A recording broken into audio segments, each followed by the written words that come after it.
ये छात्रों, मैं आशुतोष कुमार दरगढ़, सहायक अध्यापक सुमन कुमार माहेश्वरी इंटर कॉलेज कासगंज। पिछले वीडियो में हम लोगों ने संख्या पद्धति अध्याय की पहली एक्सरसाइज को किया था, परिभाषाओं के बारे में जाना था। अब हम आज उसके आगे की एक्सरसाइज करेंगे। यहाँ मैं आपको एक बात बता दूँ कि मैं एक्सरसाइज के सारे क्वेश्चंस आपको नहीं कराऊँगा। जैसे एक क्वेश्चन करा दिया, उसमें कई खंड दे रखे हैं, उसके 2 खंड करा दिए, बाकी आप लोग खुद करना। क्योंकि अगर मैं सारे क्वेश्चन करा दूंगा तो वो एक गाइड की तरह आपके लिए हो जाएगा, और जो फिर आप जब कोई क्वेश्चन करेंगे ही नहीं तो आपको आएगा कैसे। इसलिए कुछ इस प्रकार के क्वेश्चंस मैं कराऊंगा, उनके जैसे दूसरे क्वेश्चन आप स्वयं करें। बाकी जो क्वेरीज हैं वो आपकी बाद में क्लियर कर दी जाएंगी। ठीक है, चलिए शुरू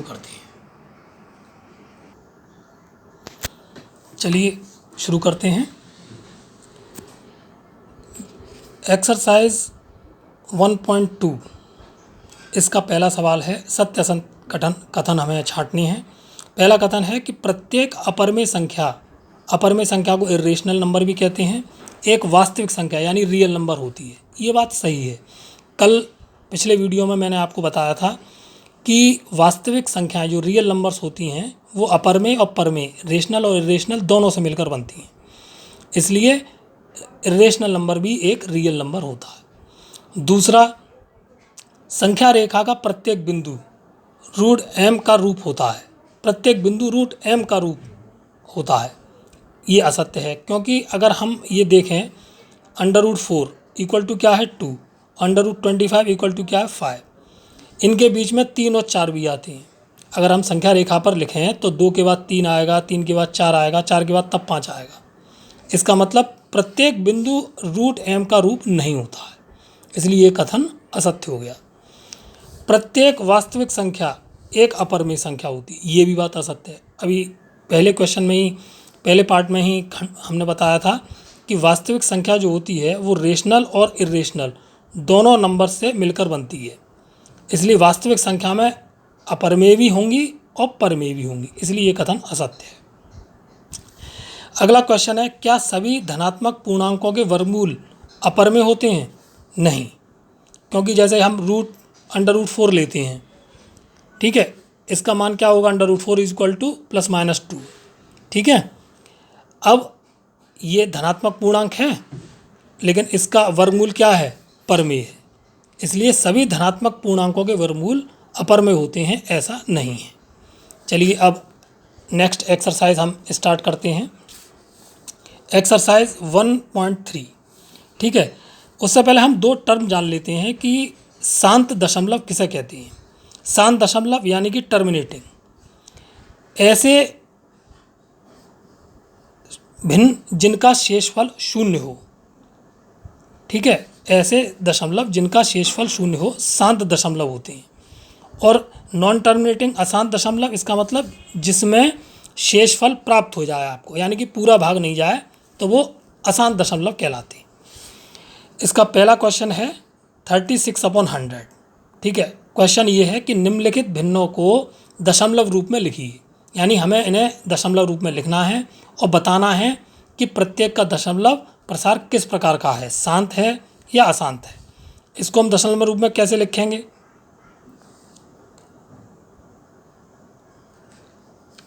36/100 इज इक्वल टू 0.36, ठीक है। इसमें शेषफल क्या है हमारा, 0, अतः ये किस प्रकार का है, शांत दशमलव यानी कि टर्मिनेटिंग। दूसरा है 1/11, इसको जब हम भाग देंगे तो आप देखिए क्या भागफल आ रहा है, पूरा भाग जा ही नहीं रहा, बाद में हर बार शेषफल 1 हमें प्राप्त होता है। इसलिए ये किस प्रकार का है, प्रसार अशांत दशमलव।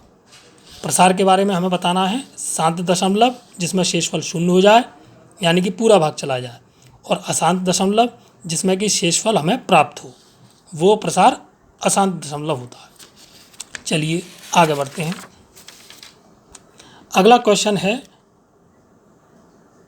P/Q के रूप में व्यक्त करना। इसका पहला पार्ट है 0.6 के ऊपर, ये आप देखिए लाइन लग रही है, इसे बोलते हैं बार, ठीक है, 0.6 बार। तो सबसे पहले हम इसे x के बराबर मान लेंगे। x let's x is equal to, माना हमने x इज इक्वल टू 0.6 बार है, यानी कि 0.666 एंड सो ऑन। बार का मतलब क्या होता है कि उसी वाले डिजिट का रिपीटेशन होना। ठीक है, ये इक्वेशन नंबर हमारी 1 हो गई। अब हम दोनों ओर 10 से गुणा कर देंगे। इधर भी हमने 10 से गुणा कर दिया और इधर भी हमने 10 से गुणा कर दिया। ठीक है, इधर आ गया 10x और इधर हम जब 10 से गुणा कर देंगे तो क्या होगा, ये डेसिमल एक डिजिट इधर से हो जाएगा, यानी कि 6.6 पे बार ये आ जाएगा। ये हमारी इक्वेशन हो गई 2। अब हम दूसरी इक्वेशन में से पहली इक्वेशन को घटा देंगे। ठीक है, 10x में से x गया, 9x बचा, और 6.6 बार में से 0.6 बार गया तो क्या बचा, 6। तो हमारा 9x इज इक्वल टू क्या आ गया, 6, यानी कि x इज इक्वल टू 6/9 या x इज इक्वल टू 2/3। ठीक है, ये इस तरह से हमने इसको 0.6 बार को यहाँ P/Q के रूप में लिख दिया। ठीक है, इसके सारे खंड आप आगे करिएगा। अब देखते हैं हम क्वेश्चन। इसमें इस एक्सरसाइज में कई और क्वेश्चन हैं, वो भी इसी तरह के हैं, वो आप स्वयं कीजिए और कोई क्वेरी होगी तो बाद में हम बताएंगे। अब क्वेश्चन 8 है आपका, परमेय संख्याएं 5/7 और 9/11 के बीच 3 अलग अलग परमेय संख्याएं ज्ञात करनी है। इसका आपको ध्यान होगा, हमने पहले भी कराया था, ये विधि कराई थी हमने, 6 संख्याएं ज्ञात करना। इसमें क्या किया था हमने, इस तरह से किया था। 1.1 का जो क्वेश्चन 2 है उस तरह में, ये उसकी दूसरी विधि है। ठीक है, इसमें 5/7 को आप डिवाइड करके लिखेंगे तो ये बार देखिए इस पे लिख रहा है, इसका मतलब इस पूरी डिजिट की दोबारा रिपीटेशन हो रही है। इधर 9/11 को हमने लिख लिया, ठीक है, 0.81 पे बार, यानी कि 818181 ऐसा करके आ रहा है, इसलिए बार लगा हुआ है। अब इधर देखिए 0.71 और इधर क्या है 0.81, इनके बीच में कोई सी भी हम 3 संख्या लिख सकते हैं, जैसे 0.730 7300 एंड सो ऑन। ठीक है, अशांत आवर्ती की तरह, अशांत अनावर्ती की तरह। ऐसे ही 0.7907500 या आगे जो भी इसके डिवाइड होते हों। तीसरी 0.80800 एंड सो ऑन, यानी कि हम केवल 0.71 से लेकर और 0.81 इनके बीच में जो 3 संख्याएं हैं उनको इस प्रकार भी लिख सकते हैं। अब आपको दूसरी विधि कन्वीनियंट पड़े, अच्छा लगे उसे करने में, तो दूसरी कीजिएगा। और अगर आपको पहली विधि अच्छी लग रही है जिसमें हमने जितनी संख्याएं ज्ञात करनी थी उससे एक जोड़ के दोनों का ऊपर नीचे गुणा कर दिया था और बटे में ऐसा करके लिख दिया था, अगर ये ऐसा करना हो तो आप ऐसा भी कर सकते हैं, जो आपको सही लगे। सही दोनों ही हैं। ठीक है